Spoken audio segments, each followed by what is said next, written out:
প্রায় 1200 বছর পূর্বে আব্বাসী খিলাফতের প্রাণকেন্দ্রে অবস্থিত বাগদাদ ছিল ইসলামী বিশ্বের সমৃদ্ধশীল রাজধানী। প্রায় 500 বছর ধরে শহরটি জ্ঞান, বিজ্ঞান, সংস্কৃতি ও বিদ্যানদের কেন্দ্রস্থল ছিল। শহরটি আব্বাসী খলিফা হারুনুর রশিদ, আল মামুন, আল মুতাদিদ ও আল মুক্তাফির শাসনামলে খ্যাতির শীর্ষে পৌঁছে। বাগদাদের বাইতুল হিকমা খলিফা হারুনুর রশিদের সময় এক কক্ষবিশিষ্ট অবস্থায় খিজানাতুল হিকমা তথা প্রজ্ঞার সংগ্রহশালা নামে পরিচিত ছিল। খলিফা আল মামুনের সময় যখন এটা একটি বৃহৎ গ্রন্থাগারে পরিণত হয়, তখন এটা বাইতুল হিকমা তথা প্রজ্ঞার নীড় নামে পরিচিতি লাভ করে। খলিফা আল মামুন বাইতুল হিকমাকে সম্প্রসারিত করে বিজ্ঞানের প্রতিটি শাখার জন্য পৃথক পৃথক বিভাগ চালু করেন। তার শাসনামলে স্থানটি আলেম, শিল্পকলার পণ্ডিত, বিখ্যাত অনুবাদক, লেখক, জ্ঞানীগুণী, কবি এবং বিভিন্ন শিল্প ও কলাকৌশলের বিজ্ঞ ব্যক্তিদের সমাগমে টৈটুম্বুর হয়ে পড়ে। বাইতুল হিকমাতে আরবি, ফার্সি, আরামাই, গ্রিক সহ নানা ভাষার গ্রন্থ অনুবাদ হতো, যাতে জ্ঞানীরা এগুলোর উপর নতুন ব্যাখ্যা ও গবেষণা নির্মাণ করতে পারেন।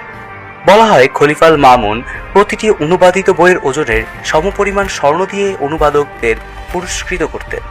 বাইতুল হিকমার উল্লেখযোগ্য শ্রেষ্ঠ প্রতিভাবানদের মধ্যে ছিলেন বনি মুসার 3 ভাই, গণিতজ্ঞ ও ট্রিক ডিভাইসের আবিষ্কারক হিসেবে পরিচিত মুহাম্মদ, আহমদ ও আল হাসান, বীজগণিতের জনক আল খাওয়ারিজমি, ক্রিপ্টোলজি ও সঙ্গীত তত্ত্বের উদ্ভাবক আল কিন্দি, অনুলেখক সাইদ ইবনে হারুন আল কাতিব, চিকিৎসক ও অনুবাদক হুনাইন ইবনে ইসহাক আল ইবাদি ও তার পুত্র ইসহাক প্রমুখ। ইউরোপ যখন অন্ধকারে নিমজ্জিত ছিল, তখন এই ব্যক্তিরাই বাস্তব পরীক্ষণের ভিত্তিতে গবেষণা, উদ্ভাবন ও জ্ঞানের সুবিশাল ইমারত নির্মাণে নিয়োজিত ছিল। আজ আমরা বিজ্ঞানের যা জানি, সেসবের অনেক কিছু তাদের নির্মিত ইমারতের সুদৃঢ় ভিত্তির উপর দাঁড়িয়ে আছে।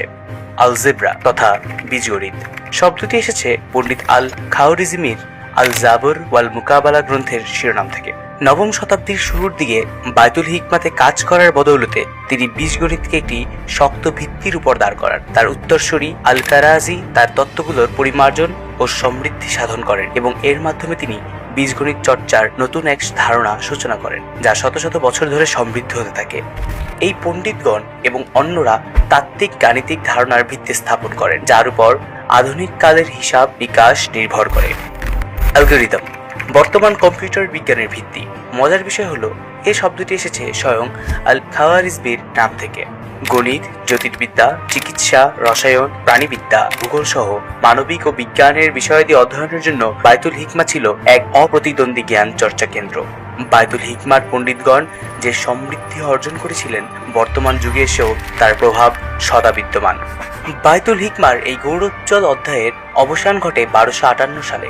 হালাকু খানের নেতৃত্বে মঙ্গল বাহিনী এই অমূল্য জ্ঞান ভাণ্ডার ও এর পৃষ্ঠপোষক আব্বাসী খিলাফতকে ধ্বংস করে দেয়। শতাব্দীর পর শতাব্দী ধরে সংগৃহীত হাজার হাজার দুর্লভ বইপত্র ও পাণ্ডুলিপি ছুঁড়ে ফেলে দেওয়া হয় দজলা নদীতে।